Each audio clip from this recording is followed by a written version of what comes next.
Good afternoon. 5 minutes with Pastor Dave. Had a wonderful day today.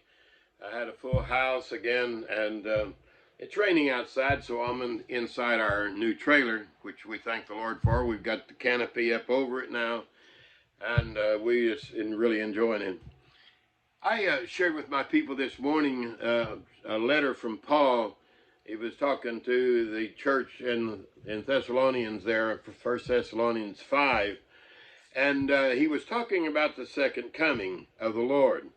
And in Matthew, the 24th chapter, Jesus is talking about the coming, and he says, as is in the days of Noah, so shall it be in the coming of the Lord, that men will be going about their own deal and won't know what's going on until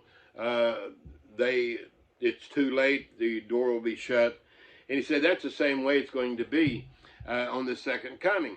And when he said, when he was giving them this writing, he said, but the time of the season, brethren, you have no need that I write unto you, for yourselves know perfectly that the day of the Lord so cometh as a thief in the night. So when they shall say peace and safety, then sudden destruction cometh upon them, as travail with a woman with child, and they shall not escape. But ye, brethren, listen to what he's saying. But you, brethren, listen, but you, brethren, are not in darkness, that day should overtake you as a thief. You are children of light and the children of the day. You're not of the night, nor of the darkness. Therefore, let us not sleep as do others, but let us watch and be sober. And then he says, wherefore comfort yourselves together and edify one another, even as you also do. Now, the Thessalonica church here, they were excited about the things of God, but when it come to the second coming, they were unsure exactly what was going to happen, and some of them were kind of afraid, and some of them, what do we do?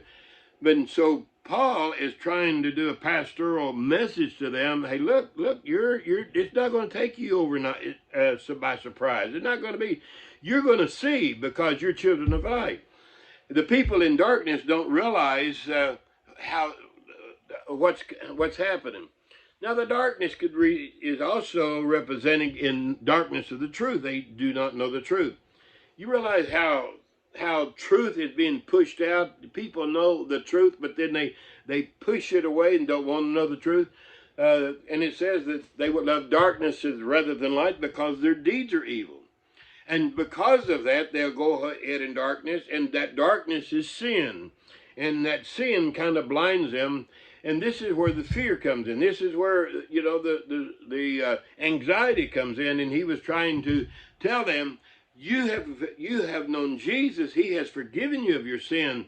He is the light of the world. And that light has come in. You're a new creature. You're a light that's set on a hill that cannot be hid.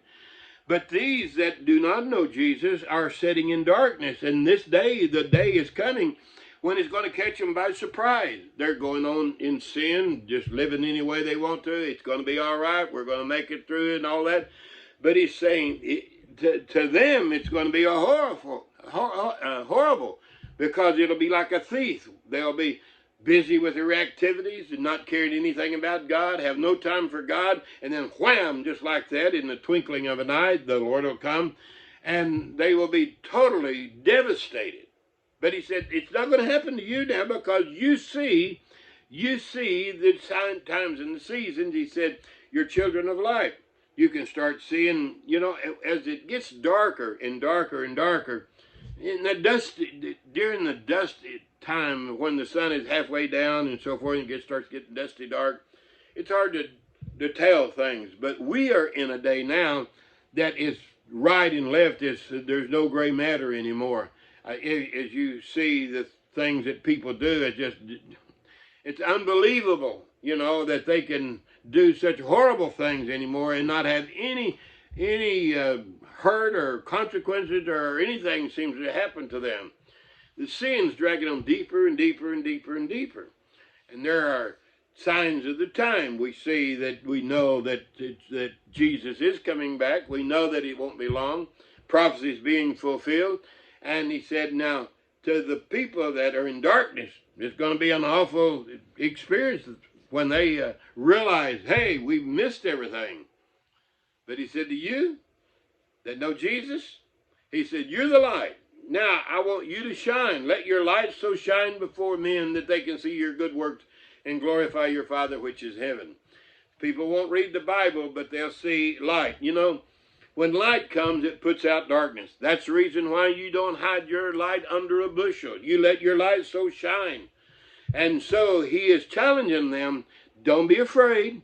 Don't worry about anything, because as long as you follow Jesus, as long as you trust in him, it's not going to be a shock to you. It's going to be an expectation. You're looking for him. You're looking for him to split the eastern sky.